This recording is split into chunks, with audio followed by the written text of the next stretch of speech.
Hello, this is Mike, NoStressMike.com. I want to talk about the adventurous, the foolish, and the stupid. And it's going to start right here. And I want to, the thing is, it gets confused. They all kind of run together. You see things, you see people doing things that are, like I say, that's kind of cool, and then you'll see somebody that's doing something kind of foolish, and then you'll see them doing just plain stupid. And the thing is, I believe they all kind of run together. And you don't really outgrow them. What you do is you control it. I guess would it be like an addiction? Would it be like? I'm not sure. But what it is, what happens when you're young, you will do things because you don't know any better. And sometimes when you do these things, you get hurt. And you've heard when it comes to riding a bicycle, when you're learning to ride a bicycle and you fall off and you get hurt, you get back on. Now, is that foolish or is it stupid? You're doing something that is dangerous and you get hurt, and hurt tells you things. You either learn from it, it puts a fear in you, or you conquer. And so now that's a simple example, but it works on all levels of your life and all the different things you get involved in. An example is using the bicycle. When you take on new adventures, you're adventurous. And when things don't work out quite so much like you were expecting, then you stop. You got hurt. And then you're losing that adventurous mentality. Every time you stop before conquering, it takes away that adventurous that's in you. And society, to keep you in line, they try to discourage you, hurt you, and take away that adventurous type of feeling that you want to fulfill. And every time you buckle under, you're losing that drive that's in you. And as a parent, being a parent, it's hard to see your child do something stupid or foolish. But you need to think it out and see how bad they're going to get hurt, see how they react once they get hurt, and kind of you really got to stand behind them and encourage them after they get hurt, even though it's something that was foolish and stupid that they got themselves into. Because that is going to feed their adventure feeling. And they will learn, and what you need to help them learn.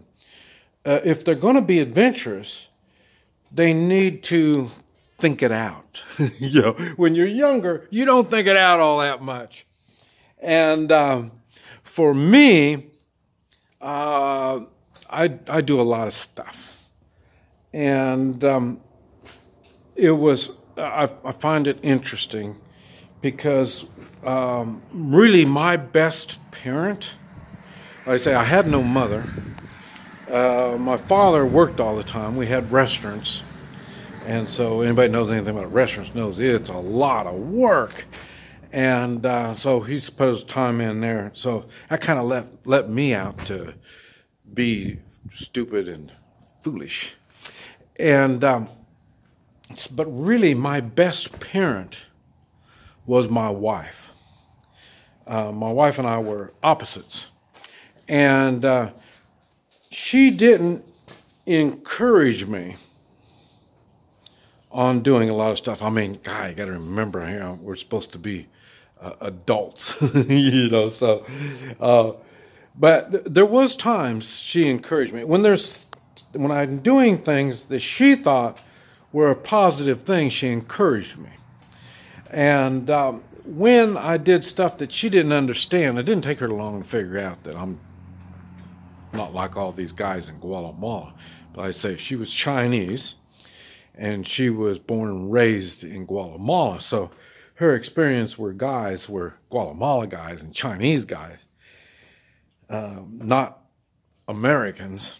And like I say, I had a pretty full life even before I married at 22. But we were opposites. And she never discouraged me. But the way she handled me is she questioned me. That's just what I do. I guess maybe that's where I learned it from. When I do something foolish or stupid, she would ask me why and what I was trying to get accomplished. And I never thought too much about it.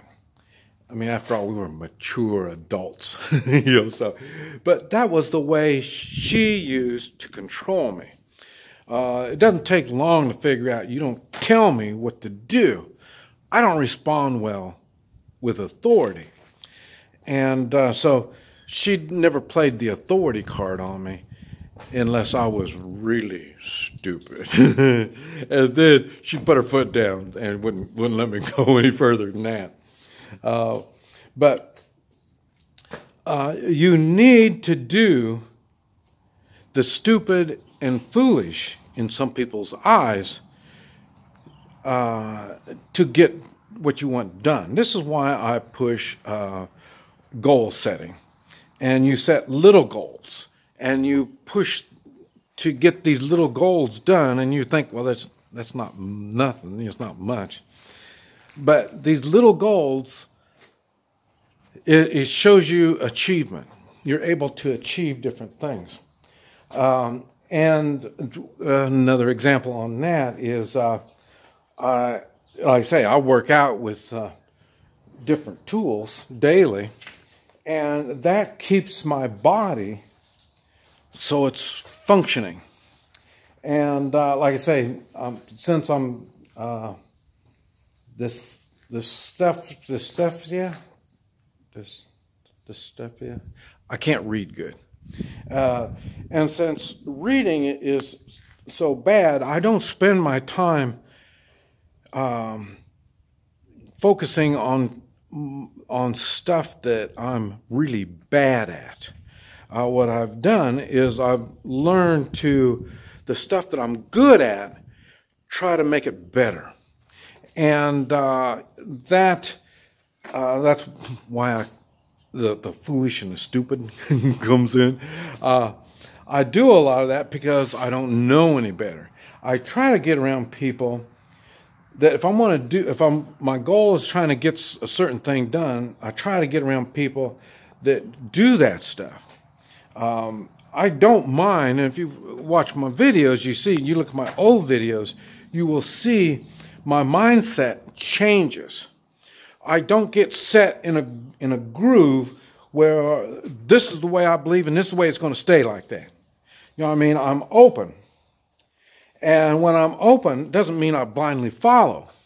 It means that I question. And when I question, if it sounds logical compared to my experiences up to that point, then you got my attention. Now there's a good chance I can change my mind. And oh